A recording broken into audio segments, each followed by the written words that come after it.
नागरिकका गुनासा, जिज्ञासा, प्रश्न अनि समस्याको उचित र सशक्त उठान गर्ने दिनेश एफएमको खरो प्रस्तुति कार्यक्रम नागरिक सवाल। नागरिक सवाल। नमस्कार आदरणीय श्रोता, नागरिक सवालबाट म नारायण औस्ती। नागरिक सवालमा दिनहुँ संवाद गर्ने गर्दछु र आज मैले विश्लेषक प्राध्यापक डाक्टर सुरेन्द्र लाभसँग कुराकानी गर्नेछु। भैरवाहमा हुनुहुन्छ उहाँ, जनकपुर धाम निवासी प्राध्यापक डाक्टर लाभ अर्थशास्त्रको प्राध्यापक हुनुहुन्छ र विश्लेषक पनि हुनुहुन्छ। उहाँलाई म टेलिफोन सम्पर्कमा जोडेर कुराकानी गर्नेछु र कुराकानीको क्रममा यहाँहरू सबैलाई थाहा छ नेपालको अहिलेको राजनीतिक तरलता। पुस 5 मा प्रधानमन्त्री केपी शर्मा ओलीले संसद विघटन गरिसकेपछि फागुन 11 मा सर्वोच्च अदालतबाट संसद प्रतिनिधि सभा पुनर्स्थापित भएको छ। पुनर्स्थापित भएको प्रतिनिधि सभाको बैठक फागुन 23 गते बस्नेवाला छ। फागुन 23 गते प्रतिनिधि सभाको बैठक बस्दाखेरि कस्तो परिदृश्य देखिएला प्रतिनिधि सभाभित्र भनेर सबैलाई कौतूहलता लागेको छ। सत्तापक्षमै रहेको नेकपा दुई चिरामा विभाजित छ।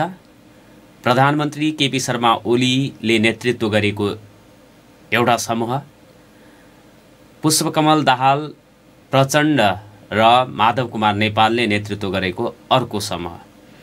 यो फरक समूह तर कानुनी रूपमा एकै रहेको पार्टी संसदभित्र प्रवेश गर्दाखेरि कसरी गर्ला भन्ने कौतूहलता सबैमा जागेको छ।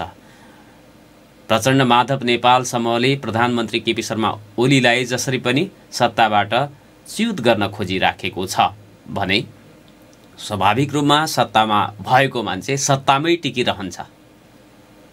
राजनीतिमा यो नौलो विषयवस्तु होइन भनेर भन्ने गरिन्छ। यहाँ नेपाली काङ्ग्रेसको भूमिका आगामी दिनमा एकदमै महत्त्वपूर्ण हुने देखिएको छ र नेपाली काङ्ग्रेसको स्थिति अथवा नेपाली काङ्ग्रेसको पोजिसन के होला भनेर पनि आकलन गरिँदैछ। राजपा रहेको छ, राजपाको भूमिका के हुन सक्छ भनेर पनि जिज्ञासाहरू तीव्र रूपमा बढिराखेका छन्। हाम्रो मनभित्र अहिलेको नेपाली राजनीतिका जटिलता के हुन् भन्ने कुरा त छर्लङ्ग नै छ र तिनको निकास के होला भनेर चाहिँ हामीले अनुमान लगाउन सक्ने स्थिति छ। ठ्याक्कै के नै हुन्छ भनेर राजनीतिमा यो नै हुन्छ भनेर भविष्यवाणी गर्न सकिने स्थिति रहँदैन। त्यो पनि नेपालको राजनीतिमा त अझै सकिँदैन, जे पनि हुन सक्छ। राजनीति ठिक ठाउँमा आउनको लागि के चाहिँ आवश्यक छ अथवा आउन सक्ला भन्ने प्रश्नहरू पनि बलियो गरी जबरजस्त गरी आइराखेका छन् राजनीतिक वृत्तमा र विश्लेषकहरूलाई यी विषयवस्तुहरूमा हामीले सोध्नुपर्ने हुन्छ। कुनै न कुनै कोण उहाँहरूले चाहिँ एउटा सम्भावना देखाउने काम गर्नुहुन्छ। त्यो विषयमा मैले आज कुराकानी गर्नेछु नागरिक सवालमा। र नागरिक सवालमा कुराकानी गर्नको लागि सुरेन्द्र लाभ, डाक्टर सुरेन्द्र लाभ राजनीतिक विश्लेषक र प्राध्यापक पनि हुन्छ, उहाँसँग मैले कुराकानी गर्नेछु। 1 मिनटको व्यापारिक विश्रामपछि म उहाँलाई मेसेन्जर कलमा जोड्न गइराखेको छु। नागरिक सवाल सुन्दै गर्नु। अगाडि नै जानकारी गराएको थिएँ, आज मैले राजनीतिक विषयवस्तुमा कुराकानी गर्नेछु र संवादको लागि हामीसँग जोडिसक्नु भएको छ प्राध्यापक डाक्टर सुरेन्द्र लाभ, विश्लेषक हुनुहुन्छ।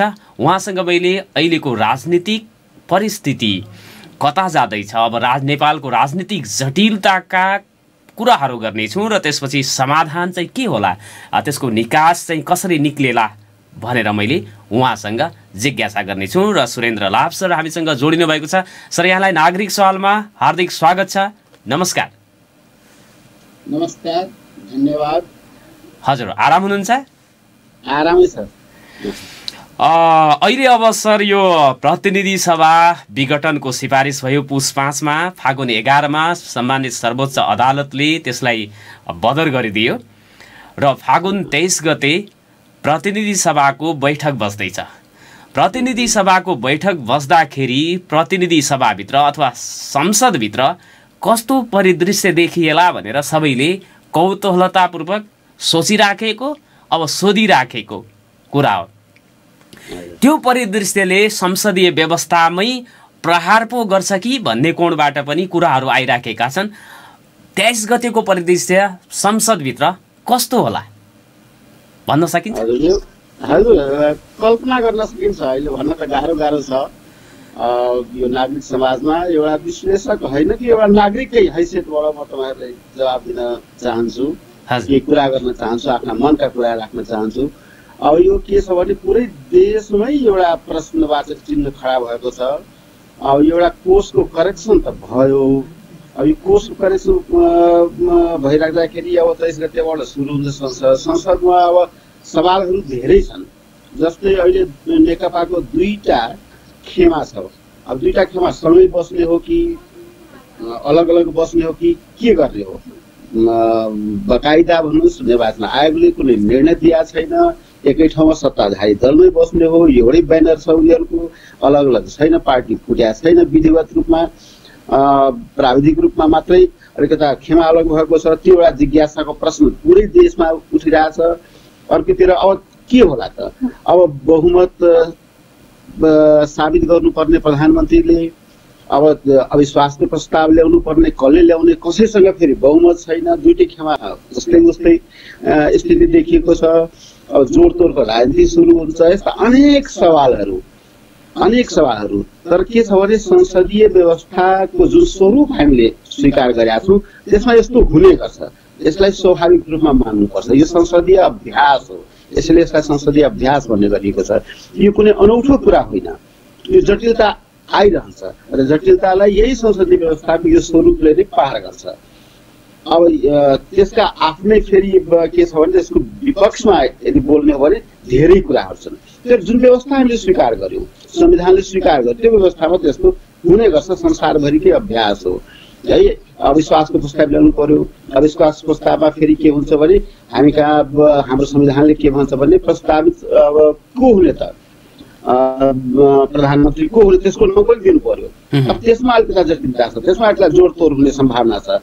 त्यो अभ्यासहरू विभिन्न धारा अन्तर्गत हुँदै जान्छ र निकास पनि त्यसैबाट आउँछ। संविधानमा सत्ता पक्षले नै आफ्नो प्रधानमन्त्रीका विरुद्धमा अविश्वासको प्रस्ताव लग्न सक्ने अवस्था छ। त्यो व्यवस्था खुला छ। त्यो व्यवस्था खुला छ किनभने तपाईँको अब कसैसँग छैन बहुमत। संविधान त्यहाँ मौन छ भने अब त्यसरी त्यो पनि जाने सम्भावना छ। तपाईँले सङ्केत गर्न खोज्नु भएको अवस्था पनि आउन सक्छ। त्यो अवस्था देखिएको छ, दृश्य देखिएको छ। अब भित्रभित्र पर्दा पछाडि के कहाँ के बार्गेनिङ चलिरहेछ तपाईँ हामीलाई अलिकति अनुमान हामी गर्न सक्छौँ। तर तपाईँ हामीलाई जानकारी छैन, प्रष्ट रूपमा आउन सकेका छैन त्यो स्थिति। तर त्यो सम्भावनालाई अस्वीकार गर्न सकिन्न, नकार्न सकिन्न। ती अभ्यासहरू भइरहन्छ। त्यही फोहोरी खेल पनि त्यहीबाट पनि स्टार्ट हुन्छ। अब नेपाली जनताको चिन्ता र चासोको विषय त्यही हो कि भित्रभित्र फोहोरी खेल हो। संसदीय व्यवस्था त्यसैबाट बदनाम पनि हुने गर्छ, त्यही फोहोरी खेलबाट है।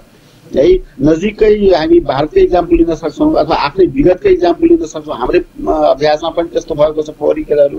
त्यो फोहोरी खेल अलिकता चिन्ताको विषय हो। त्यसले प्रश्नवाचक चिन्ह खडा गर्छ। त्यसले यस किसिमको लोकतान्त्रिक व्यवस्थामा हामीले अझ बढी के कोर्सको करेक्सन गर्नुपर्छ भन्ने चिन्ता पनि त्यसले जगाएको छ। सम्पूर्ण सचेत नागरिकहरू आज त्यसै कारणले अलिकता दुखित पनि छन् र फ्रस्ट्रेटेड पनि छन्। दलहरूप्रति पनि कसैको सन्तुष्टि देखिएन। निष्पक्ष जनताको कुरा गर्ने हो भने, दलीय जनताको कुरा गर्ने हो भने कुरा छोड्नुहोस्। जनता त आजभोलि सबै जनता भन्छ होइन। तर दलीय जनता र गैर दलीय जनता भन्नुहोस्, गैर दलीय जनताहरूको अवस्था कस्तो छ भने सबैजना जो जागरुक नागरिक छन् तिनीहरूको मनमा यस्तै सवाल उठ्ने गरेछ कि अब के गर्ने हो, यस्तै लिएर जाने हो कि अझ बढी हामीले परिमार्जन गर्नुपर्ने हुन्छ संवैधानिक व्यवस्थामा, मनमा, व्यक्तित्वमा, नेतामा। अब कहीँ न कहीँ गडबड त छ। हेर्नुहोस्, त्यो गडबडीले गर्दा नै यस्तो पुनरावृत्ति, यस्तो गोल चक्रमा हामीले फस्ने गरेका छौँ। सुरुदेखि नै यो हो। 46 सालदेखिकै अभ्यास। जति बेलादेखि हामी बहुदलीय व्यवस्था अपनायौँ त्यति बेलादेखि नै यो गोल चक्करहरूमा फस्ने नेपाली राजनीति गरेका छ र त्यसको प्रभाव तपाईँ हामी जनतामाथि पनि पर्ने गरेछ र हामीले अरू पोजिटिभ कुरा गर्नुभन्दा पनि यसैमा अल्झिरहेका छौँ। यो 46 सालपछि यसैमा अल्झिरहेको छौँ, यही गोल चक्करमा जनता पनि अल्झिरहेको छ। त्यही त यो संसदीय अभ्यास हो, यो अभ्यास गर्ने क्रममा सिक्ने हो भन्दा भन्दै 52 सालपछिको स्थितिमा 46 सालमा बनेको संविधान काम नलाग्ने भएर नयाँ संविधान बनाउनु पर्ने स्थिति आयो। अहिले पनि अब संसदीय अभ्यास गर्दा गर्दै अहिलेको जुन चाहिँ उपलब्धि भनेर भनिएको छ त्यसको विकल्पमा चाहिँ सोच्न थालिहाल्यो नि त नागरिकहरूले। त स्वतन्त्र नागरिकले त यो ठिक भएन, न काङ्ग्रेसलाई पत्याउन सक्ने स्थिति, न नेकपालाई, न अर्कोलाई। भनेपछि यो सधैँभरि फेरि चाहिँ यो नेताकै खोजी, नायककै खोजी, जङ्गबहादुरकै खोजी गरिरहने हो भने हामीले चाहिँ यो विश्वसँग पाइला मिलाउँदै विश्वले प्राप्त गरेका उपलब्धिहरूलाई कहिले आत्मसात गर्ने भन्ने प्रश्न होला नि त। बिल्कुल बिल्कुल सही प्रश्न गर्नु हो र सही चिन्तनको ठाउँमा हामी छौँ। त्यसले यो तात्कालिक जुन समस्याहरू हामी हेरिरहेका छौँ, तात्कालिक भन्दा पनि हामीले अब सर्वकालिक समाधान नै खोज्नुपर्ने अवस्था आयो जस्तो मलाई लाग्छ। कहीँ न कहीँ गल्ती गरेका छौँ, कहीँ न कहीँ जङ्गबहादुर जिउँदो छ। त्यो जङ्गबहादुरहरू अब 7 सालमा मरेन, हामीले एउटा व्यवस्था ल्यायौँ, तर कहीँ न कहीँ त्यहाँ चुक भएको छ। 7 सालमा कहीँ न कहीँ मलाई लाग्छ 15 सालमा चुक भएको छ, कहीँ न कहीँ मलाई लाग्छ 36 सालमा चुक भएको छ, र महाचुक भन्यो भने 46 मा महाचुक भयो, जहाँ परिवर्तनको ठुलो सम्भावना थियो त्यहाँ हामीले चुक गर्यौँ। र के अपनायौँ भने त्यही जङ्गबहादुरको सिस्टमलाई अपनायौँ। 46 सालमा पञ्चायतले पनि त्यसलाई स्वीकार गर्यो र बहुदलीय व्यवस्थामा आउनेहरू जति पनि पात्रहरू छन् त्यो पात्रमा प्रवृत्ति फेरिएन, त्यो जङ्गबहादुरीय प्रवृत्ति, त्यो नेताको चारैतिर घुम्ने प्रवृत्ति, त्यसमाथि हामीले प्रहार गर्नुपर्ने हुन्छ। त्यो प्रश्नलाई कहिले पनि हामीले छोड्नु हुँदैन। त्यो महाचुक त्यहीबाट सुरु भएको छ। पहिला अलिकता सामान्य चुकहरू, तर महाचुक 46 सालमा भएकै हो, त्यसमा कुनै शङ्का छैन। त्यस्तै महाचुक जब माओवादीहरू जनयुद्धमा गए, हेर्नुहोस् महत्त्वपूर्ण प्रश्नहरू उनीहरू उठाए, तर हिंसात्मक बाटो भएको हुनाले त्यहाँ पनि महाचुक भएको छ। 72 मा महाचुक भयो। संविधान जारी गर्दाखेरि केहीलाई असन्तुष्ट पार्ने सत्ताको लागि संविधानको निर्माण भएको त्यति बेला संविधान चाहिएको थियो, तर सत्ताको तब यो संविधान बनेपछि तपाईँ राष्ट्रपति, म प्रधानमन्त्री यसरी सेटिङ मिलाएर गर्ने हो त संविधान सभा गर्ने। त्यति बेला पनि महाचुक भएकै हो। यी महाचुकको कारणले गर्दाखेरि हामीले के पायौँ त, प्रतिफल के पायौँ त, यिनै नेताहरू पायौँ। 46 सालदेखिको एउटै प्रवृत्ति छ, यही जङ्गबहादुरीय तपाईँले नाम लिनु हो, सही नाम लिनु हो, कि जङ्गबहादुर भन्नुहोस् कि रावण प्रवृत्ति भन्नुहोस् अथवा नराम्रो प्रवृत्ति भन्नुहोस्, एउटै उसमा हामी घुमिरहेका छौँ। बहुदल व्यवस्था आइसकेपछि सारा नेताहरूको चरित्र हेर्नु हो भने यो 100 जना होला टोटल मिलाएर म भन्छु, त्यो 100 जनाले देशमा हुकुमत गरेका छ, शासन गरेका छ। जनता कहाँ छ? उनीहरू सत्तामा बस्छन् अथवा विपक्षमा। आजसम्म भन्नुहोस् कुनै पनि दलमा भन्छु, सत्तामा गइसकेका दल कुनै पनि दल हारेको होस् कि जितेको होस्, कुनै घाटामा छ? कोही छैन। सबैको हाई फाई स्थिति छ। सबै अब कहीँ धनगढीबाट कोही गए कि जनकपुरबाट गए, काठमाडौँमा सबैको घर छ। कहाँबाट आयो त्यो अकस्मात जादु? कहाँबाट भयो? त्यो प्रवृत्ति हामीले हेर्नुपर्ने हुन्छ।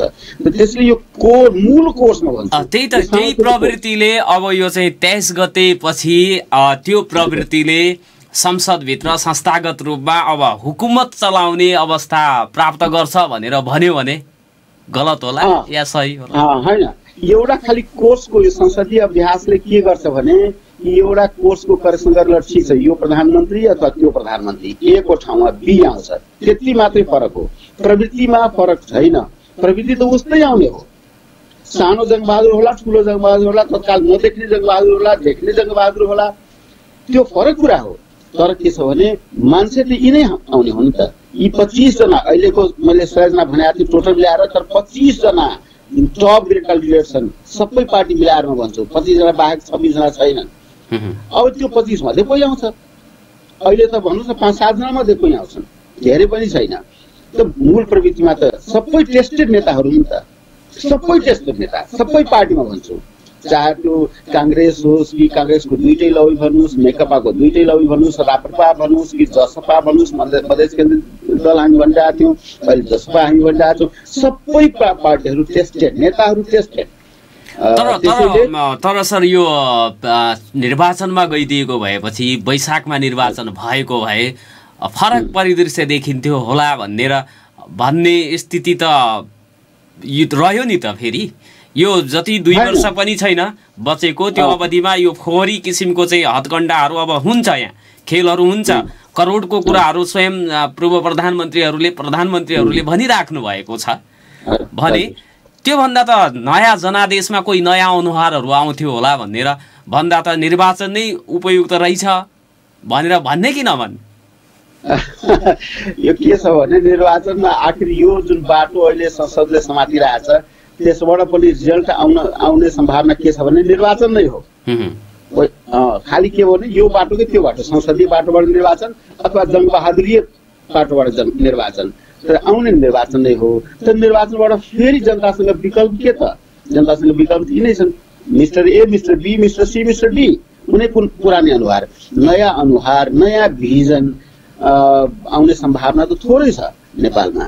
किनभने नेपालको निर्वाचन प्रणाली कस्तो छ त्यस्तै छ। निर्वाचन प्रणालीले के गरिदियो भने केहीलाई हुने खानेलाई नेता बनाइदियो, बाँकीलाई गरिब जनतालाई मतदाता बनाइदियो, 2 वर्गमा विभाजन भएको छ। यो संसारमा कहीँ नभएको खेल हामी कहाँ छ हेर्नुहोस्। कार्ल मार्क्सले ह्याभ र ह्याभनर्सको कुरा गरेका थियो, यहाँ त हामी नेता र गरिब जनता दुईटा वर्गमा हामी विभाजन भयौँ। किनभने धेरै महँगो निर्वाचनमा आम जनता, गरिब जनता अगाडि बढ्नै सक्दैन।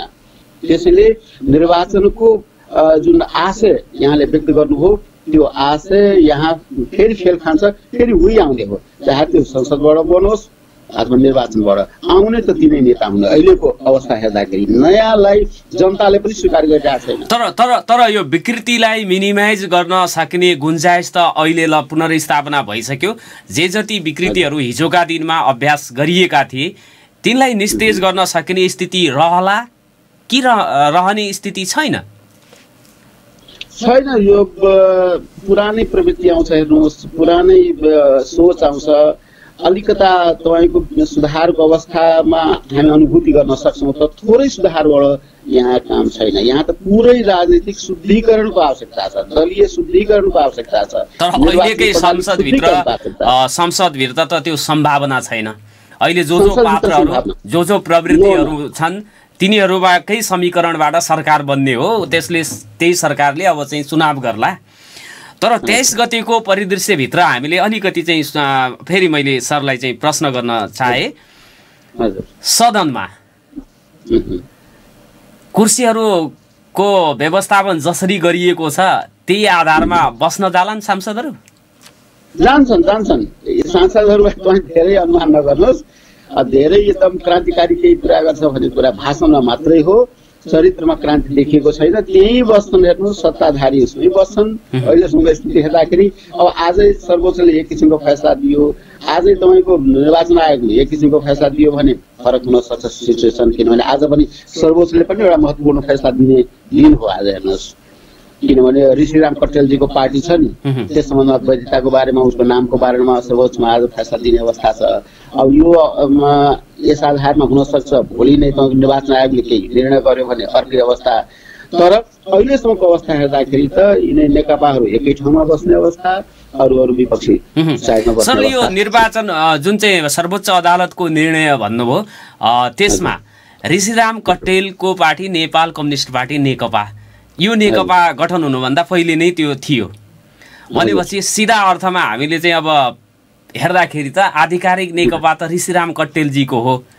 उनको पक्षमा फैसला आयो भने अहिले जुन चाहिँ प्रचण्ड, माधव नेपाल, केपी ओलीहरूको चाहिँ नेकपा छ नि सत्तामा, त्यो नेकपा फेरि चाहिँ पूर्व माओवादी र पूर्व एमालेको स्थितिमा फर्केला? त्यो एउटा यो हेर्ने विषय हो। मलाई पनि कता न कता लागिरहेछ यो विषयले धेरै हाइलाइट त पाएको छैन अहिलेसम्म। तर मलाई मेरो मनले के भनिरहेछ भने कि निर्वाचन आयोगले पनि यो निर्णयलाई पर्खिरहेछ।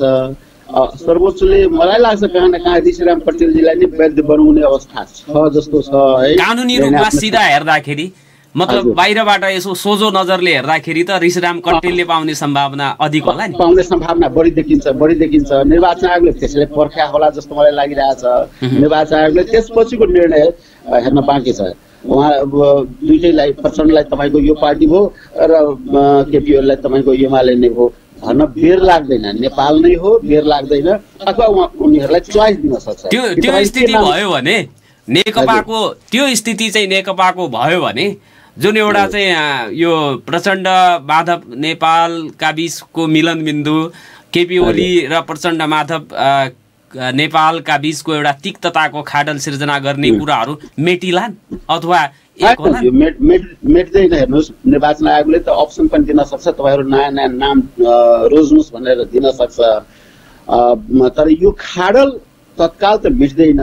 तर नेपालको राजनीतिमा कहिले कति बेला फेरि मेल पनि दिइहाल्छ। अनि ठिक छ हामी त एउटै थियौँ भन्न पनि बेर लाग्दैन। अनि सबभन्दा ठुलो सांसद भएको पार्टी दलै नभएको होला र?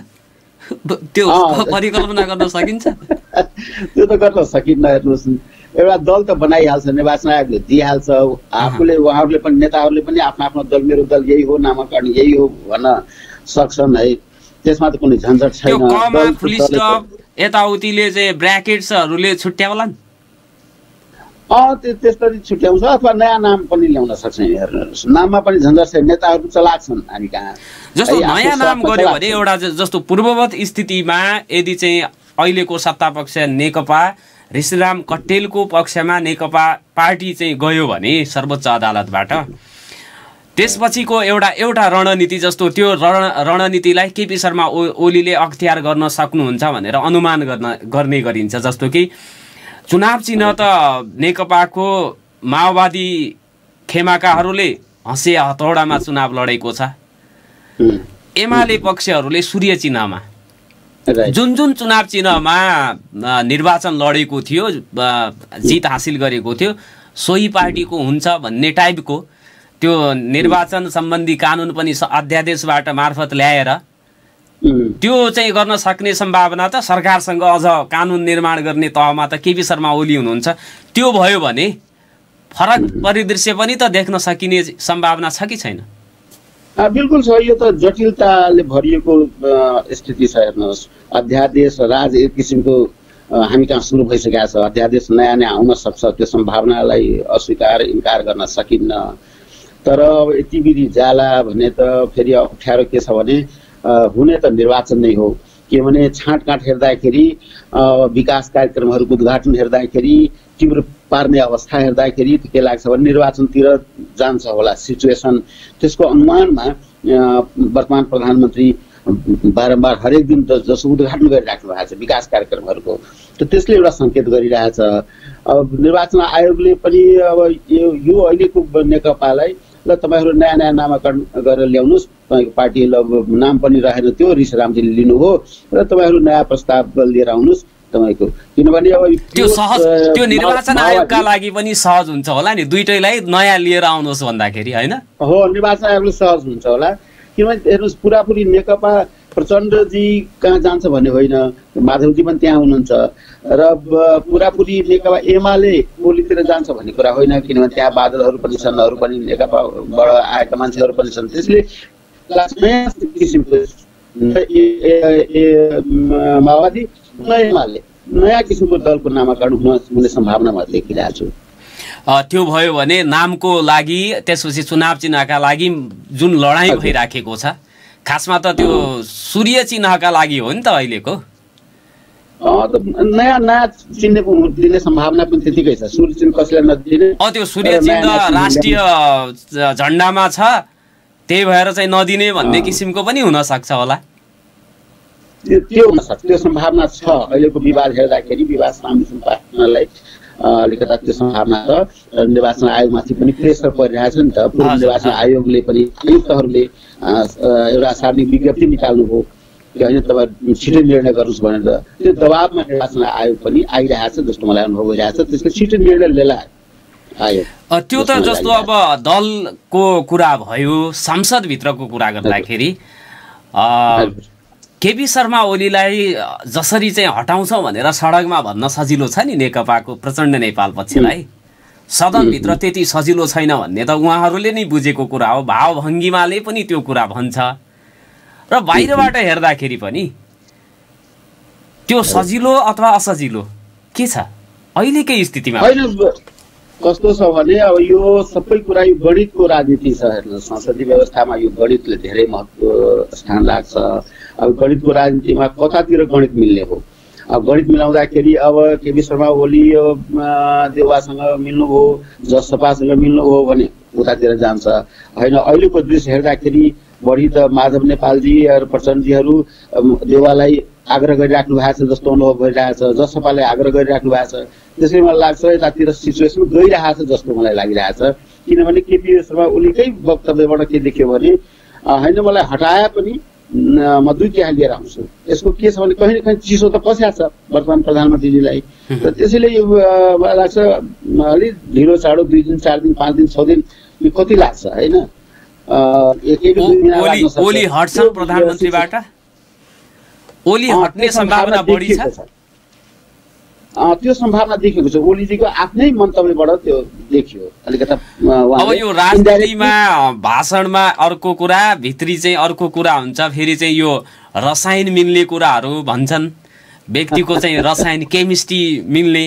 अब यसो हेर्दाखेरि चाहिँ स्थानीय तहको निर्वाचनमा शेरबहादुर देउवालाई जसरी लोप्पा खुवाइएको थियो प्रचण्डजीबाट, त्यो आधार र जसरी अब चाहिँ यो केपी शर्मा ओली प्रधानमन्त्री भइसकेपछि शेरबहादुर देउवाले अथवा नेपाली काङ्ग्रेसले सिफारिस गरेका मान्छेहरूलाई संवैधानिक नियुक्ति पनि गरियो, राजदूतबाट पनि फिर्ता बोलाइएन र निर्वाचनको जुन चाहिँ यो संसदको विघटन गरिसकेपछि विरोध गर्ने क्रममा पनि एउटा नरम देखिएको अवस्था थियो। त्यसले गर्दाखेरि देउवा र चाहिँ ओलीजीको रसायन मिल्छ, सहयोग त्यतैतिर हुन्छ भन्ने कुरा पनि छ। काङ्ग्रेसले फेरि निर्णय नगर्दासम्म सरकार बन्ने अथवा भत्किने कुरा पनि छैन। रसायन कुरा गर्दा त ओली निकट हुनुहुन्छ नि उहाँ, होइन र? त्यो सत्ता रसायनको अजबको एउटा म्याथमेटिक्स अर्कै छ। हेर्नुहोस्, अब ओलीसँग उहाँको साँठगाँठ भित्री छ जस्तो लागिरहेछ होइन बाहिर हेर्दाखेरि। फेरि माधवजीहरूसँग पनि उहाँको अलिकता सत्ता रसायन उतातिर पनि गइरहेछ। यहाँ त केमिस्ट्री भन्दा पनि सत्ताको रसायन अजबको रहेछ होइन। कसले बढी पावर दिन्छ, कसले मलाई बढी मन्त्रीमण्डलमा साथ दिन्छ, त्यो बार्गेनिङमा देउवाजी हुनु होला जस्तो मलाई लागिरहेछ। किनभने देउवाजी माहिर खेलाडी, यो कुरोमा माहिर खेलाडी हुनुहुन्छ, सुदूरपश्चिमकै हुनुहुन्छ, माहिर खेलाडी भएको मान्छे हो। त्यसले उहाँको बार्गेनिङ चलिरहेको होला जस्तो मलाई लागिरहेछ। जतातिर बार्गेनिङमा आफूलाई फाइदा हुन्छ त्यो काममा देउवाजी अगाडि बढ्नुहुन्छ। त्यसले मेन अहिलेको केन्द्रबिन्दुमा देउवाजी नै हो। देउवाजी जता लाग्नुहुन्छ उतातिर बहुमत जान सक्छ, सम्भावना त्यो छ। आगामी प्रधानमन्त्री उहाँ नै हुन सक्ने सम्भावना कतिको? मलाई त लागिरहेछ अब 60-40 को कुरा गर्ने हो भने 60% सम्भावना उहाँको छ। 40 मा अरूलाई दिउँ। 40% चाहिँ कसको होला? हजुर, 40% सम्भावना चाहिँ कसको छ? 40% मा छ नि त बाबुरामजी हुनुहुन्छ है, प्रचण्डजी आफै हुनुहुन्छ, माधवजी हुनुहुन्छ, यस्ता यस्ता हस्तीहरू त बाँकी छन्। प्रचण्ड, बाबुराम, माधव नेपालहरूको सम्भावना बराबर राखौँ र सम्भावनाको दौडमा देउवाजीको चाहिँ अगाडि, देउवाजी अहिले अगाडि हुनुहुन्छ प्रतिस्पर्धा। त्यो यथार्थमा परिणत हुने सम्भावना पनि निकै ज्यादै त्यो सजिलो छ। देउवालाई प्रधानमन्त्री हुन सजिलो छ र पार्टीभित्रैबाट रामचन्द्र पौडेलहरूको कुराहरू त अलिक फरक आइराखेको छ नि। हामीलाई प्रतिपक्षमा बस्ने जिम्मेवारी नागरिकले दिएको हो, तुरुन्तै निर्वाचन हुन्छ, सरकारमा गयो भने फेरि चाहिँ उस्तै पनि स्थिति कमजोर छ, अझ खराब हुन्छ, जानु हुँदैन भन्ने कोणबाट कुरा आएको छ नि त उहाँहरूको। नेपाली राजनीतिको फेरि अलग चरित्र के छ भने बाहिर एउटा कुरा भने भित्र अर्कै भने। जस्तै भन्नुहोस् दुईटा खेमा त्यहाँ छ काङ्ग्रेसमा पनि। देउवाजी प्रधानमन्त्री हुनुभयो भने डाइरेक्ट रामचन्द्र पौडेलसँग वार्ता गर्न सक्नुहुन्छ भित्रभित्र। ल ठिक छ, तपाईँको मान्छे को छ ल्याउनुहोस्, म मन्त्रीमण्डलमा राखिदिन्छु भन्दाखेरि फेरि सब सामसुङ हुन्छ। यस्तै देखिएको छ। कोही स्ट्यान्ड गर्दैन आफ्नो उसमा। जस्तै रामचन्द्र पौडेलजीहरू स्ट्यान्ड गर्नुहुने एउटा पोइन्टमा। अरू पार्टीमा पनि त्यस्तै छ। सबै पार्टीमा दुई टुक्रा छ।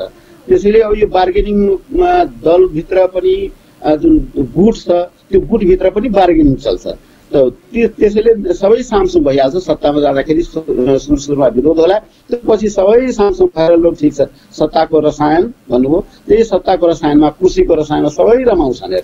यो जति धेरै बढी पार्टी सरकारमा भयो त्यति धेरै समीकरण मिलाउनु पर्ने, भागभण्डा गर्नुपर्ने स्थिति हुन्छ।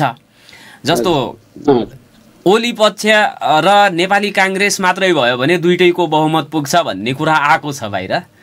त्यसमा सानातिना 2-4 सांसद अन्यत्रबाट स्वतन्त्र प्लस त्यो गर्दाखेरि सहज हुन्छ उहाँहरूलाई। प्रचण्ड पक्ष नेपाली काङ्ग्रेससँग राजपाहरू समाजवादी दल पनि मिल्नु पर्दाखेरि अब भागभण्डामा अलि त्यो समीकरण मिलाउन हिसाब किताब गर्न गाह्रो, झन्झटिलो मान्ने हुन सक्छ। तसर्थ त्यो दुईटा पार्टीको मात्रै सरकार बन्न सक्छ भन्ने स्थिति कतिको छ? त्यो सबै द्वार खुला छ। हेर्नुहोस्, केही भन्न गाह्रो छ। तपाईँको ओली देवाजी मिल्न सक्नुहुन्छ, ओलीजी देवा र जसपा पनि मिल्न सक्छ, माधव नेपाल ओली र जसपा पनि मिल्न सक्छ। यो सबै द्वार खुला छ। त्यसैले तर कम्फर्टेबल चाहिँ कुन समूहको होला भन्ने त होला नि फेरि त्यो अनुमान गर्न एकदम भन्न गाह्रो छ। जसले भन्छ त्यो अलिकति हुन सक्छ, गडबड रिजल्ट ल्याउन सक्छ।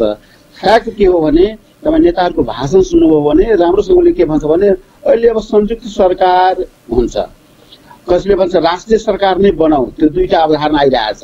राष्ट्रिय सरकार भनेको सबै दलको सरकार, ओली पनि मिसिने, ओलीको गुट भन्नुहोस्, ओली त हुँदैन तर ओलीको गुट भन्नुहोस्, प्रचण्ड माधव नेपालको गुट भन्नुहोस्, देउबाको गुट भन्नुहोस्, जसपा भन्नुहोस्, सबै मिलाएर राष्ट्रिय सरकार बनाऊ। त्यो एक्सर्साइज पनि भित्रभित्र चलिरहेछ जस्तो अनुभव भइरहेछ बाहिर बस्दाखेरि। र संयुक्त सरकार ओली पक्षलाई माइनस गरेर अरू बनाऊ भने पनि भइरहेछ। अर्कोतिर ओली पक्षबाट र प्रचण्ड माधवलाई माइनस गरेर संयुक्त सरकार यतातिर बनाऊ भन्ने सबै एक्सर्साइज एउटै समयमा चलिरहेछ जस्तो अनुभव। भनेपछि नेकपाको दुईटा समूह मध्ये एकले अर्कोलाई माइनस गर्ने खेल चलिरहेछ।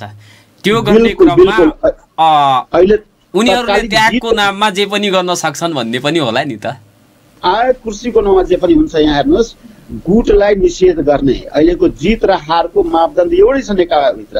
जसलाई निषेध गर्न सक्यो त्यो हार, निषेध भन्दा पनि सिद्ध्याउन सकियो भने जे पनि गर्ने। सिद्ध्याउन एकअर्कालाई सक्दैन, किनभने पावर दुईतिर लगभग उस्तै उस्तै देखिएको छ। त्यसले अहिले निषेध गर्ने, सत्तामा जो टिक्छ मेरो जित हो भनेर त्यति बेला हेर्नु होला, त्यति बेला लड्डु खाने, त्यति बेला केक खाने, सबै खाने त्यति बेला हुन्छ। उत्सव त्यति बेला हेर्ने लायक हुन्छ। 23 गते नै केही रिजल्ट आउला? होइन, 23 गते आउँदैन। 23 गतेबाट प्रक्रिया सुरु हुन्छ। 23 गते त नेकपा सिङ्गो नेकपा एउटा तर्फको लाइनमा सत्ता पक्ष हजुर एक ठाउँमा बस्छन् अनि हामी रमाइलो हेर्छौँ बाहिरबाट। त्यति मात्रै हो दृश्यावलोकन। 23 गते इन्ट्री मात्रै हो, स्टार्ट मात्रै हुन्छ। केही संवेदना हुन्छ, केही मौन धारण हुन्छ, त्यसपछि कार्यक्रमको प्रकाशन हुन्छ अनि त्यसपछि खेल सुरु हुन्छ। संसदीय खेल, अभ्यास जे भनौँ। अभ्यास भन्दा पनि म त खेलै भन्न रुचाउँछु। यो खेलमा पनि जस्तो कि सत्ता पक्षको नेकपाको संसदीय दलको नेता केपी शर्मा ओली, उपनेता सुभाष चन्द्र नेम्बाङ हुनुहुन्छ। उपनेताले संसदीय दलको बैठक बोलाउनु पर्ने व्यवस्था रहेछ उनीहरूको चाहिँ विधानमा। संसदीय दलबाट संसदीय दलको नेता चुनिन्छ, तर त्यो संसदीय दलको बैठक बोलाउने सुविधा अनि त्यहाँ चाहिँ चुनाव गर्ने सुविधा र चुनावै संसदीय दलकै बैठक बोलायो भने पनि केपी शर्मा ओली पक्षले अथवा सुभाष चन्द्र नेम्बाङले बोलाएको बैठकमा हामी जाँदैनौँ भनेर अर्को पक्षले भनिराखेको छ। नेकपाको त संसदीय दलको बैठकै नबस्ने, सिधै अविश्वासको प्रस्ताव संसदीय दलको नेता नचुनिकनै सदनमा प्रस्तुत गर्न सम्भावना कतिको? फेरि संसदीय दलको नेता चाहिँ प्रधानमन्त्रीको नाममा प्रस्तावित नाम त दिनु पर्ला नि, त्यो दिने सम्भावना त नेकपासँग छैन। अनि जुन ठुलो दल हो त्यसले चाहिँ अविश्वासको प्रस्ताव नलगेर तेस्रो पार्टीले चाहिँ लग्न सकिने, फेरि त्यो नैतिकताको भित्र पर्छ? अहिले त्यो नैतिकता भन्दा नैतिकताको परिभाषा गर्न पनि गाह्रो छ नेपालको राजनीतिमा। हेर्नुहोस्, अब आज र भोलि दुईटा चरम सीमामा अभ्यासहरू भित्र, कर्टिन भित्र, पर्दा पछाडिका अभ्यासहरू चरमसीमा हुन्छ। हेर्नुहोस्, सिधै अविश्वासको प्रस्ताव लगेर त्यहाँ दर्ता गराउनुको कुनै अर्थ पनि छैन। वैकल्पिक नाम दिनुपर्ने हुन्छ। वैकल्पिक नाममा अहिले जुन नेकपाको भन्नुहोस् न यो प्रचण्ड खेमाले जुन दर्ता गराउनु भएको छ त्यो फिर्ता हुन्छ। पहिलो दिन त त्यही हुन्छ। त्यसपछि आज र भोलिको अभ्यासमा कसको पक्षमा देउवाले ल्याउने हो भने पनि दुईटै पक्षको लागि देउवाले ल्याउने हो भने संसदीय नयाँ अविश्वासको प्रस्ताव र प्रस्तावित नाउँ दुईटै दिएर गर्नुपर्ने हुन्छ। त्यसले आज र भोलिको अभ्यास कर्टिन पछाडिको अभ्यास कस्तो हुन्छ, कति गहन हुन्छ, कति प्रतिफलदायक हुन्छ, कसको लागि प्रतिफलदायक त्यो पनि छ दुईटा गुटमध्ये। कांग्रेसको नेतृत्वमा अविश्वासको प्रस्ताव सदनमा दर्ता भयो भने नेकपाले जुन चाहिँ छ नि सिङ्गो, अहिले त कानुनी रूपमा सिङ्गो नेकपा छ सदनभित्र, प्रतिनिधि सभाले दुई खेमा चिन्दैन, संसदको सचिवालयले प्रचण्ड समूह केपी ओली समूह भनेर त चिन्दैन। त्यस्तो स्थितिमा प्रमुख सचेतकले व्हिप जारी गर्यो भने फेरि त संसदीय मर्यादाको त उल्लङ्घन होला नि, फ्लोर क्रस गर्यो भने। एकदम यो जटिलता छ। हेर्नुहोस्, त्यसैले अब यता यो पक्षले पनि सचेतक ल्याउँछ, उपनेताबाट सुभाषलाई निकालिदिए होइन माधव प्रचण्ड गुटले। त्यस्तै नयाँ जटिलताहरू आउने सम्भावना छ। त्यसैले अलिकता खेल धेरै हुन सक्ने सम्भावना छ। कतातिर मोडिन्छ के हुन्छ त्यो मैदानमै प्रमाणित हुन्छ अथवा मैदानबाट नै हामी थाहा पाउँछौँ। अहिले केही भन्न बहुत हतारो पनि हुन्छ र ठिक पनि हुँदैन जस्तो लाग्छ। तर यो जे जति खेल भएपछि परिणाम जेसुकै निक्ले पनि, जस्तो कि फ्लोर क्रसै गर्यो भने पनि, व्हिपलाई मान्दिएन भने पनि, अथवा अनेकन तिक्रम गरेर एउटा आफू अनुकूल हुने निर्णय गर्यो भने नेताहरूले दलहरूले, सिस्टमको प्रतिकूल भयो भने त सिस्टम नै नरहला नि। सिस्टममा प्रश्न उब्जियो भने त फेरि जसका लागि हजारौं मरे, शहीद बलिदानी गरिए, त्यसैका विरुद्धमा हुने सत्ताका खातिर त्यो चाहिँ हरकतहरू गरियो भने सिस्टम नरहला। यहाँ एउटा कुरा अवस्थित एउटा कुरा क्लियर हुनुपर्ने, आम जनताले पनि बुझ्नुपर्ने कुरा के छ भने जति पनि गडबडी भइरहेछ त्यो नेताको कारणले भइरहेछ, सिस्टमको कारणले होइन। सिस्टम आफैमा अहिलेको तुलनात्मक रूपमा हेर्ने हो भने सिस्टम ठिक छ, नेता बेठिक हो।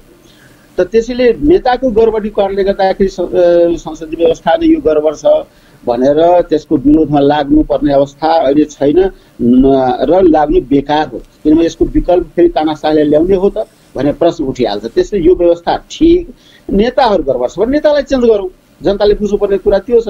यो र त्यो आफ्नो स्वार्थको लागि फलाना नेता मेरो नजिकमा छ त्यो यही नेता ठिक र नेताको चम्चागिरी गर्ने, नेतासँग स्वार्थपूर्ति गर्ने, नेताको अगाडि पछाडि घुम्ने, नेतालाई गलत सल्लाह दिने, नेताको जे गर्छ नेता सब ठिक छ, नेता भगवानै हो भनेर जुन हामी कहाँ एउटा स्थापित मान्यता हामी गरिरहेको छौँ जनताको तर्फबाट म भनिरहेको छु त्यो गलत हो। हामी नागरिक छौँ, स्वतन्त्र नागरिक छौँ, नेतालाई पछाडि पार्नुपर्छ, हामी अगाडि बढ्नुपर्छ। त्यसले पुरै कोर्स जुन चलिरहेछ अहिले हामी कहाँ त्यो कोर्समा परिवर्तनको आवश्यकता छ, शुद्धिकरणको आवश्यकता छ। त्यसको लागि नेताले कहिले पनि शुद्धिकरण गर्दैन, त्यो रुचाउँदैन, ऊ हट्न चाहँदैन। पछिबाट नेताले हटाइदिनुहोस् ल यो गोल चक्रबाट तपाईहरु बाहिर जानुहोस्। त्यो जनताले करेक्सन गर्नको लागि त निर्वाचनै हुनुपर्ने हो। निर्वाचन त सर्वोच्च अदालतले 2 वर्षपछि मात्रै गर भन्दियो, ठिकै छ। आवधिक निर्वाचनको मान्यता अनुसार त्यो पनि ठिक छ। तर अर्को कुरा चाहिँ नि यनेर यो मैले सोध्न चाहेको, हजुर, सिस्टमलाई बचाइराख्नको लागि नेताहरूको अथवा पार्टीहरूका दस्तावेजहरूमा के उल्लेख गरिएको छ, पार्टीहरूको अन्तिम गन्तव्य के छ भनेर पनि जान्नुपर्ने हुन्छ। प्रचण्डजीहरूको कुरा गर्ने हो भने उहाँहरूको अन्तिम गन्तव्य भनेको साम्यवाद हो, समाजवाद हुँदै साम्यवादमा, त्यो भनेको एकदलीय अधिनायकवाद हो। नेपाली कांग्रेसले भोलिको दिनमा हामीले सफल भयो भने एकदलीय अधिनायकवाद लाच्छौं भन्नेहरूसँग आजको दिनमा सहकार्य गर्न उचित होला? उचित र अनुचित भन्दा पनि यहाँ त के सबैले सहकारी गरेर आएका पार्टीहरू हुन्। आपसमा कोही कसैलाई वर्जित गरेका छैन। विगतको इतिहास हेर्नु भने सबै दल सबैलाई स्वीकारेछ सत्ताको लागि।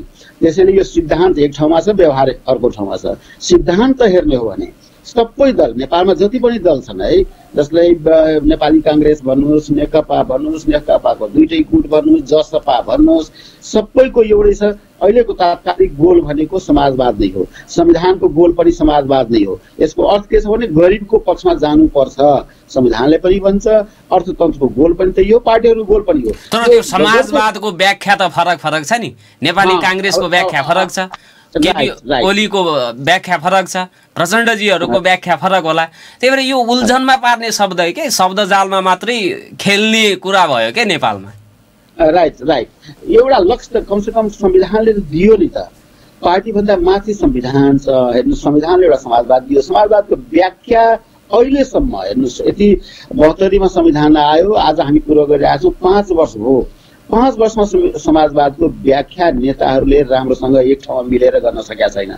संविधान त बनाए, तर संविधान समाजवादको व्याख्या गरिबको पक्षमा लिएर जाउँ भने त होइन। अहिले पनि तपाईँको दलालहरूको हालिमुहाली, पुँजीपतिहरूको हालिमुहाली भइरहेछ नि अर्थतन्त्रमा। गरिबको हालिमुहाली त छैन, किसानको हालिमुहाली त छैन, किसानले आफ्नो हक त पाउन सकेका छैन।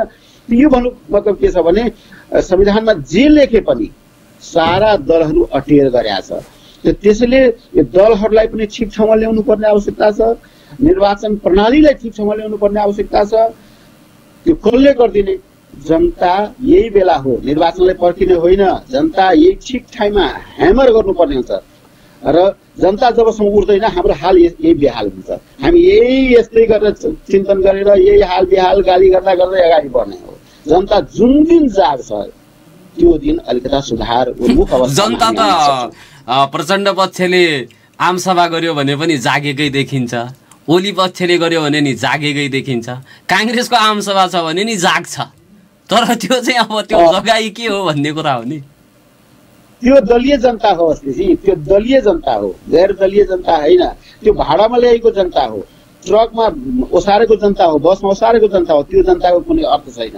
त्यो जनता दलभन्दा माथि उठेको जनताको म कुरो गरिरहेको छु, दलभन्दा माथि उठेको नागरिकको म कुरो गरिरहेको छु। त्यसले अलिकता नागरिक जाग्नुपर्ने आवश्यकता छ, जनता जाग्नुपर्ने आवश्यकता छ। जबसम्म जाग्दैन तबसम्म यो अवस्था, यो दुरावस्था भन्नुहोस्, यो रहिरहन्छ नेपालको राजनीतिमा, शुद्धिकरण प्रक्रिया अगाडि बढ्दैन। त्यसले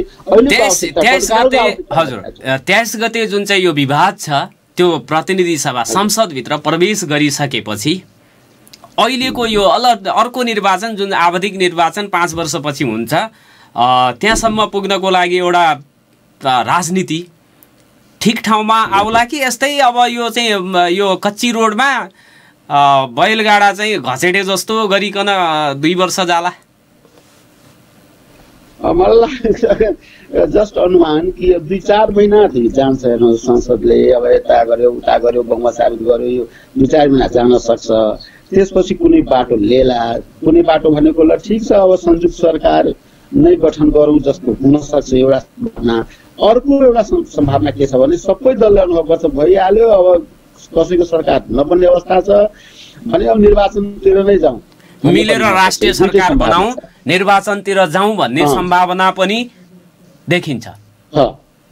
अहिले फेरि सरकारले यो चाहिँ यो नेत्रविक्रम चन्द को नेतृत्वमा रहेको नेकपासँग वार्ता गरिराखेको छ।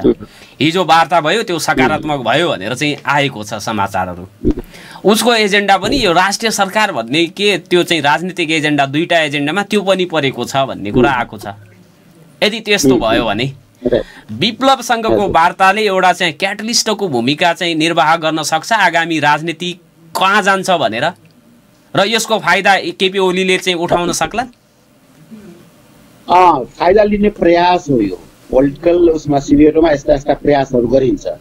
अब निर्वाचनतिर जाने अवस्थालाई मानेर नै केपी शर्मा ओलीले वार्ता गर्ने एउटा राजनीतिक एउटा हत्कण्डा मैले वार्ता गरेँ। पशुपतिमा जलहरी चढाउने यो एउटा हिन्दू मान्यता राख्नेलाई आकर्षित पार्ने एजेन्डा, विकासका कार्यक्रमहरू उद्घाटन गर्ने, यो सबैले के देखाउँछ भने अब निर्वाचन संसदीय बाटो भएर निर्वाचन हुने अवस्थातिर देश गइरहेछ जस्तै उहाँको मान्यता छ। त्यसले यो सबै राजनीति नै हो, अरू राजनीति बाहेक केही होइन। नत्र यति बेला किन चटारो विकासको लागि, त्यो यो निर्वाचनको लागि हामी कहाँ विकास पनि त दुईटै कारणले हुन्छ। हेर्नुहोस्, या त निर्वाचन अथवा करप्सन, भ्रष्टाचार दुईटा कारणले गर्दाखेरि विकास कार्यक्रम हुने गरेछ। जे भए पनि विकास त हामी पाउँछौँ, त्यसले त्यो राम्रै कुरा हो।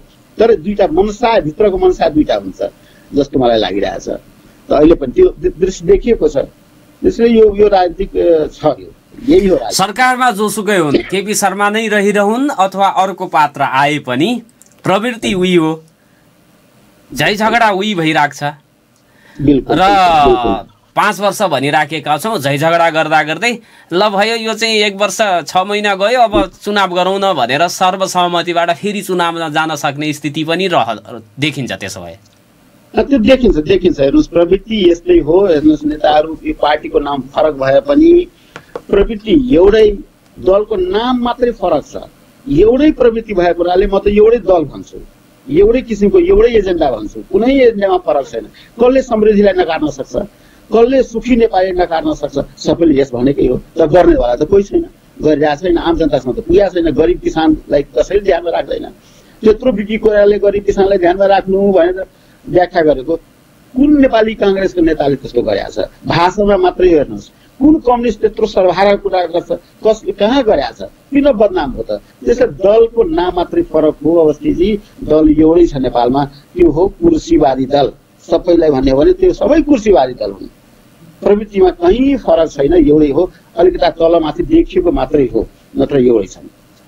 अहिले पछिल्लो दिनहरूमा त सबका भाषणमा संघीयता, गणतन्त्र, धर्मनिरपेक्षता, विकास, समृद्धि जोडिएकै छ। सबैले एउटै राग, सबैले अलाप सन्तर, कोही गर्नेवाला छैन। समावेशताको सबै कुरो गर्छ, तर पार्टीभित्र नै समावेशता छैन। त्यो कसले प्रश्न उठाउने, कसले हेरिदिने? नेपालमा कोही छैन। हेर्नुहोस्, संहिताको कुरो सबैले गर्छ, तर संघीय व्यवस्था कसरी फेल हुने त्यो त सबैको मनोवृत्ति छ। जति पनि देखिएका नेताहरू छन् सबैको मनमा त छैन, गरेको छैन संहिता। जबरजस्ती लादिएको जस्तो अनुभव गरिरहेको छ। कोही मुख्यमन्त्रीहरूलाई अधिकार दिएको त्यो छैन। चौथो तहको सरकार हामी कहाँ छ हामीलाई थाहा छ। एउटा त केन्द्रीय सरकार भयो, संघीय सरकार जसलाई हामी भन्छौँ, प्रादेशिक सरकार छ, स्थानीय सरकार छ। चौथोको सरकार सिडिओको सरकार देखियो नि त कोरोना कालमै। सारा पावर सिडिओमा देखियो नि त। त कोही बोल्नेवाला छैन, सबै सब कार्यकालले मिलेर खाउँ भाले जस्तो अवस्था आइरहेछ। र त्यसैले यो नेपालमा भाषणमा हामी एक्सपर्ट र जनता त्यसैमा हामी भुलिहाल्छौँ, ट्रकमा चढिहाल्छौँ, दारू मासुमा गइहाल्छौँ। तर मूलभूत समस्या जनताको जहाँ थियो त्यही छ, त्यो एड्रेस गर्ने अहिले हाम्रो नेताहरूसँग लियाकत छैन कि गर्न नचाहेको हो कि आफ्ना त्यो क्षमता पार्टीहरूसँग नभएको हो कि नेताहरूसँग नभएको हो? पार्टी नेताहरूको उसमा भइसक्यो, गोजीमा भइसकेको छ। पार्टी भनेको फुल फ्लेज पार्टी कुनै पनि पार्टी छैन, सब नेताको चक्करमा गइरहेछ। एउटा कल्चर नेपालमा डेभलप हो।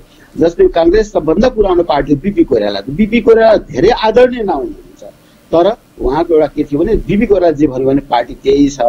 गेजाउ जहाँ हुनुहुन्छ पार्टी त्यही छ। प्रचण्ड माधव जहाँ हुनुहुन्छ उहाँको गुट त्यही छ। ओली जहाँ हुनुहुन्छ पार्टी त्यही छ। जसपामा 4-5 जना नेताहरू छन् नि त, पार्टी त्यही छ। त्यो अवस्था मतलब पार्टी सर्वोपरि होइन कि नेता सर्वोपरि हामी कहाँ हो।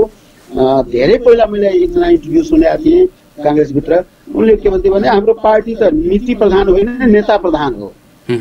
तर यो अवस्था नेता प्रधान सबै पार्टीमा त्यही अवस्था देखिएको छ। जबसम्म नेताको हाली मात्रै हुन्छ पार्टीमा, पार्टी फ्लोरिस गर्न सक्दैन। त्यसले मैले भन्छु दलीय शुद्धिकरण पनि आवश्यकता छ नेपालको। सबै दल फक्रियो, सबै दल फस्टा हुन्, तर यसरी होइन। दलभित्रको डेमोक्रेटिक एक्सर्साइज त्यहाँ हुनुपर्छ, दलभित्रको समावेशता हुनुपर्छ, अनि मात्रै बाहिर हामी समावेशताको कुरा गर्ने हो। पहिलो त दलले आफूलाई प्रमाणित गर्नु पर्यो नि त डेमोक्रेटिक एक्सर्साइजमा र समावेशताको कुरोमा, संहिताप्रति विश्वासको कुरोमा। दललाई सर्वोपरि मान्नुपर्ने हुन्छ, बनाउनु पर्ने आवश्यकता छ भन्छु।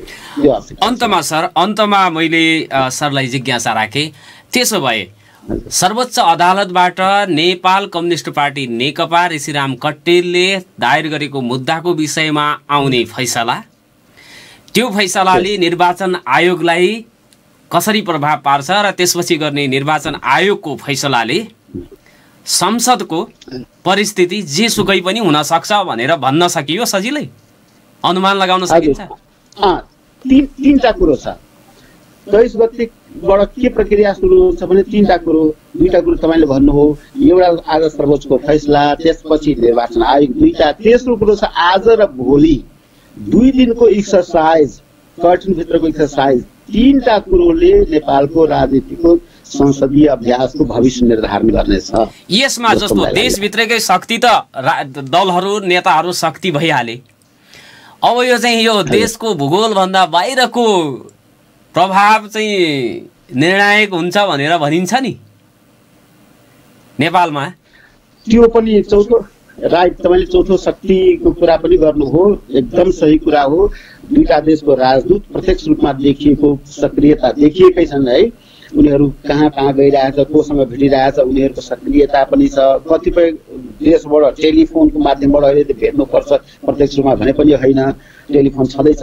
त्यसले बाह्य शक्ति पनि एउटा कारण छ। उनीहरूको जोडतोड, उनीहरूको घटाउमा कहाँ जान्छ, यसले प्रभाव पार्छ। बाह्य शक्तिको पनि त्रिपक्षीय भिडन्त हुन्छ, अनि त्यो भिडन्तमा कसको पल्ला भारी होला भन्ने कुराले पनि निर्क्यौल गर्ला नि।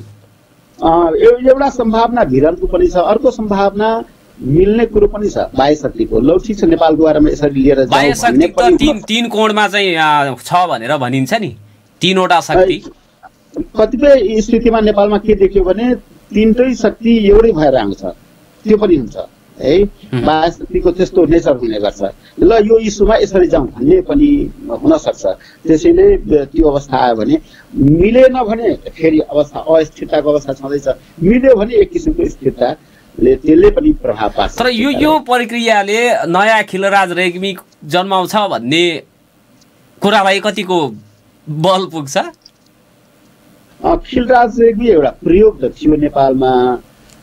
त्यो प्रयोगलाई अहिले सारा नेताहरूले आफैले पनि अलिकता हामी गल्ती गर्यो भने जस्तो अनुभव गरिरहेछ। त्यसले त्यतातिर नजाला कि जस्तो मलाई लागिरहेछ। यिनै खेलाडी मध्ये कोही प्रधानमन्त्री भएर आउँछ जस्तो मलाई लागिरहेछ। हवस् सर, समयको संवादको लागि समय दिनु, यसको लागि धन्यवाद छ यहाँलाई। बहुत बहुत धन्यवाद। आदरणीय श्रोता, उहाँ हुनुहुन्थ्यो प्राध्यापक डाक्टर सुरेन्द्र लाप, जनकपुर धाम को उहाँ चाहिँ निवासी हुनुहुन्छ र भैरहवाबाट हामीसँग जोडिनु भएको थियो। आजको नागरिक सवालमा राजनीतिको विषयवस्तुमा केन्द्रित रहेर नै संवाद गरियो र 23 गतिको परिस्थिति, प्रतिनिधि सभा पुनर्स्थापना भइसकेपछि, संसद चलिसकेपछिको स्वरूप नेपाली राजनीतिले कसरी ग्रहण गर्ला, त्यसै गरी आज आउने सर्वोच्च अदालतको निर्णय, निर्वाचन आयोगले त्यसपछि गर्ने निर्णयले नेपाली दलहरूको, खास गरेर नेपाल कम्युनिस्ट पार्टीको स्वरूप कस्तो होला भन्ने कुरामा पनि हामीले अलिकता कुराकानी गऱ्यौँ। बाँकी अब कस्तो नै होला भनेर त अब घटनाक्रमहरू चाहिँ हेर्दै जाउँला। भोलि पर्सि यस्तै बहसहरू गर्ने छौँ नागरिक सवालमा। सुनेर साथ दिनुभयो। तपाईँहरूको टेलिफोन कल लिनको लागि हामी चाहिँ असमर्थ छौँ, किनभने यो हाम्रो रेडियो भएको क्षेत्रमा टेलिफोन अवरुद्ध भएको छ। त्यसैले तपाईँहरूका कल लिन सकेन, त्यसको लागि क्षमा प्रार्थी छु। नागरिक सवाल लिएर भोलि उपस्थित हुनेछु। बिदा दिनुहोस्। नमस्कार।